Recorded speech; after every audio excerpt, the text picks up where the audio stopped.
Hi everyone and welcome back to Chess for Charity. In this video, it is white to play and win.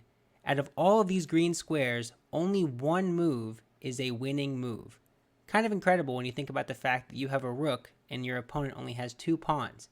But that's the beauty of chess, right? So take a second and see if you can find the correct answer for white to move and win. While you're considering the answer to this, let me quickly encourage you to subscribe if you have not yet already. Half of the income that I earn in this channel goes directly to charity, so every like, every subscriber helps us out so much. Alright, let's get started here. So if you're playing the black pieces, your goal is clearly to push these pawns up the board. Right? They're going toward the king. This king is in a great position. Push the h-pawn up the board, and hopefully see what you can do.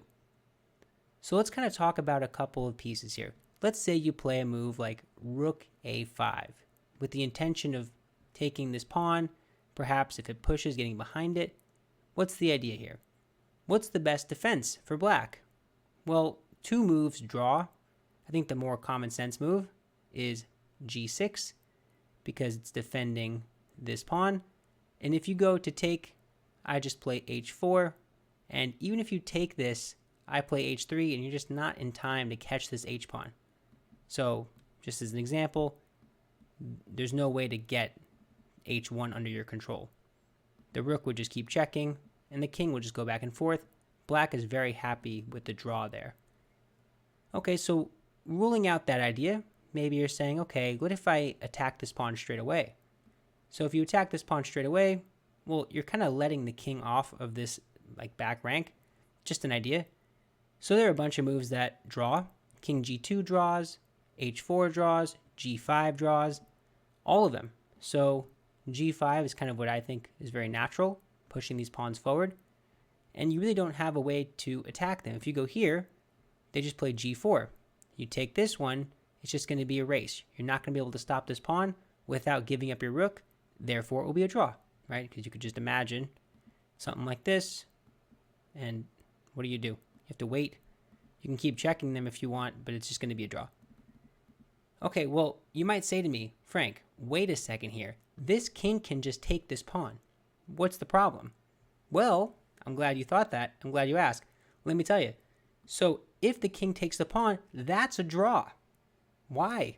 Well, this h-pawn is got his running shoes on and it's going. So h4, what is this rook going to do? Maybe try to stop this. I play king g2. You're not going to stop me. And if you do check me, I'll just move back and forth like before. King g1 will do it. King g3 will do it. This is going to be a draw. Play this, I go back. Check me again. I can even go here. Same idea. So, as natural as this move feels, it's actually incorrect. Right? It's kind of crazy. Okay. So what is the move? Well, we looked at a couple rook moves. We looked at this one, this one, and that one. We didn't look at check. Does that change anything? Not really. They can get closer to their pawn. That's not a good idea for white, right? So nothing wrong here. If they take this, you just play h4. Very similar to the previous position. Okay, let's go all the way back. So what is the move? The move here, the one and only winning move. Are you ready for this? This is an amazing move. Is king to h7. Look at that. That is so cool. King h7. You're purposely avoiding this pawn. And you might say to me, wait a second. The whole point of not taking this was because this h-pawn can run up the board. How is it any different now that the king avoids the pawn? Well, again, I'm very glad you asked. Let's talk about it. So h4, I play king g6. I'm going to chase this pawn down the board. And even now, you might think, what is the point of this? I don't see where this is going.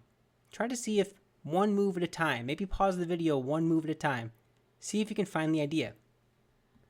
h3, king g5, h2, king g4.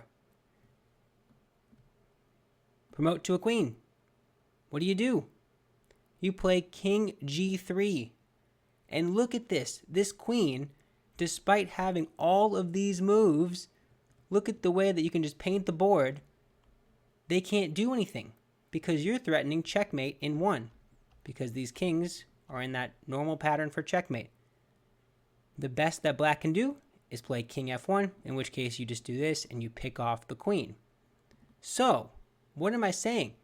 Well, it's a really critical detail why going to h7 is good, but g7 is bad. Super cool detail. Let me show you why. g7 in this whole sequence, we'll just do it again. But there's a key difference. What is the key difference? I play king g3. Now, black can make use of h8, which guards this checkmating square. Isn't that so cool? So the whole reason to sidestep from the beginning and not take the pawn is to interfere with this little maneuver. In case that's not clear, let me just show you one more time. This, and then push, here, push, here, push. And then, now they go to h1, they can't see a1. Isn't that awesome? Such a cool puzzle. And of course, this is just mate. I love this puzzle. It's really counterintuitive to me.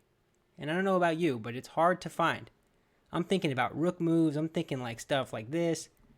And nope, just the simple king h7. There's not really anything to do here. We could talk about other lines, maybe g5, but the king is just too close, right? They're not going to be able to do anything. You can take this or not. What do you think? If you take this, that's a draw, because now you're not in time. You check, this king can walk away. So what do you do in that case?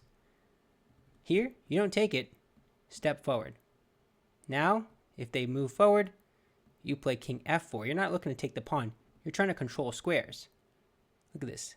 King f3. What are they going to do? Here, you take this. Super nice. Just to show it. Rook g1 check.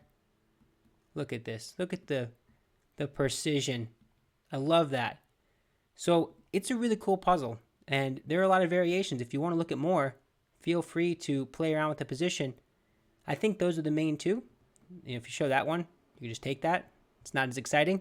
But yeah, that is it for the video. If you enjoyed it, let me know. I love how instructive this point is with blocking the h8 to a1 diagonal. Super cool. But that is it for now. If you enjoyed it, let me know. As always, thank you so much for watching, and I can't wait until you come back. Alrighty, bye.